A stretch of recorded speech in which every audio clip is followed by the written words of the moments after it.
Imagine reaching the height of success, wealth, and recognition, yet feeling an unshakable emptiness inside.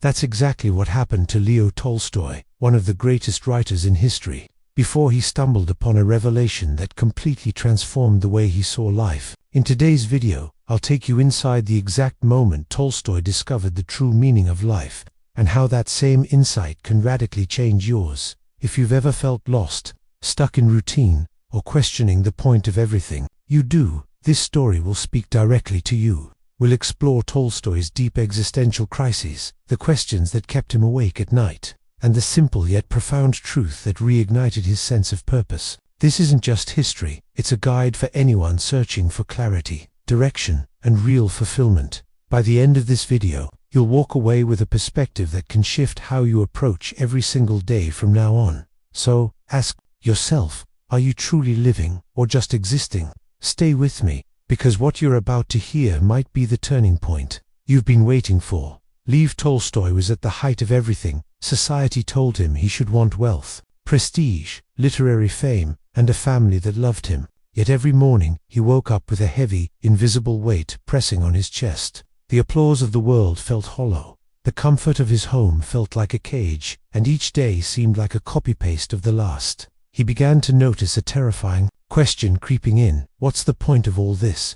It wasn't drama. It was the raw, unsettling truth. When even victory tastes like ash, you realize you're not starving for success, you're starving for meaning. His days became a cruel loop. Wake up, write, interact with admirers, smile at the table with his children, go to bed, and then repeat.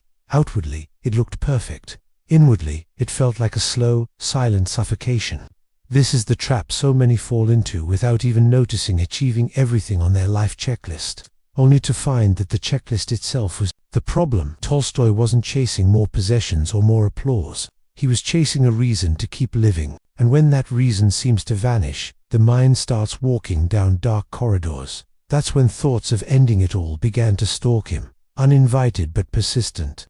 Imagine being surrounded by luxury, yet feeling poorer than a man with nothing but a loaf of bread and a dream. Tolstoy started questioning not only his life, but the very structure of the life everyone around him considered successful. And here's where the shift began, not with answers, but with the courage to admit the questions out loud. That admission would set him on a path that would change not only his life, but the way millions would later read his words. Tolstoy once painted an image in words so vivid, it lingers in the mind like a dream you can't shake. He imagined a man clinging to a fragile branch, suspended between a wild beast above and a ravenous dragon below. Each represents inevitable death, one approaching from the future, the other waiting at the end of the fall. As if that weren't enough, to my swan black, one white gnaw slowly at the branch, marking the passage of day and night. And yet, in the midst of this terror, the man notices drops of sweet honey on the leaves and chooses to lick them, momentarily forgetting the danger that surrounds him. For Tolstoy, these drops of honey were the fleeting pleasures we all chase: success, romance, fine dining, entertainment. They can taste exquisite, but they don't stop the mice from chewing or the dragon from waiting. In his own life, he recognized how easily one can be distracted by these sweet moments, pretending the cliff isn't there. But pretending, he realized, was only another form of surrender. To build a life worth living, you can't just cling to the honey, you need to face the beast and the dragon with your eyes open. From this parable, Tolstoy saw that people respond to life's inevitabilities in four ways. Some remain ignorant, living as if the mice and the dragon don't exist. Others drown themselves in hedonism, chasing more honey at all costs. Some are swallowed by despair, considering escape through self-destruction. And others choose passive resignation, simply waiting for the inevitable without resistance. Tolstoy sensed that none of these paths could bring real peace, and that the answer must lie somewhere beyond these four walls of human coping. What finally broke the fog for Tolstoy wasn't a philosopher in an ivory tower, nor a rare book in a dusty library. It was the quiet, unshakable faith of peasants working the land.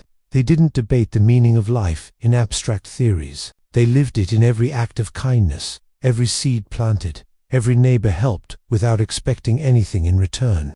Tolstoy saw in them a kind of grounded spirituality that didn't need titles, rituals, or grand buildings to validate it. It was raw, humble, and alive. Rejecting the pomp of institutional religion, Tolstoy embraced something far more personal. His faith became less about rules and more about connection to others, to the earth, to the idea that service could be the purest form of worship. He began writing with a deeper moral pulse, crafting stories and essays that carried the quiet power of lived wisdom. Readers didn't just find literature, they found a mirror that reflected their own unspoken longing for meaning. Yet this transformation came at a cost. His radical simplicity clashed with the life of privilege his family was accustomed to.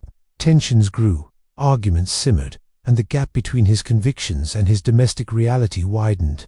In the autumn of 1910, the strain reached its peak. Tolstoy, now in his 80s, quietly left home, seeking peace in the last chapter of his life. Days later, he would pass away in a small railway station, leaving behind not just books, but a blueprint for a life guided by compassion over comfort. So now the question is, what will you do with this? You've just walked through the same dark valleys and quiet revelations that changed Liev Tolstoy's life forever.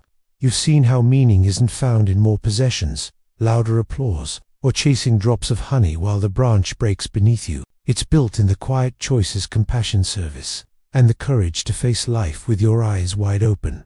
Ask yourself, are you living on autopilot, or are you truly awake? Are you chasing the kind of success that leaves you empty, or building a life that will still matter when the applause stops? These are not questions to file away for someday. They're the kind that demand an answer today before the mice chew through more of your branch. If this message stirred something in you, don't let it fade. Apply it, test it, live it. And if you want to keep diving deeper into lessons that can transform the way you think, act, and live, make sure you subscribe to the channel and turn on notifications. That way, you'll be here for the next conversation that might just change everything.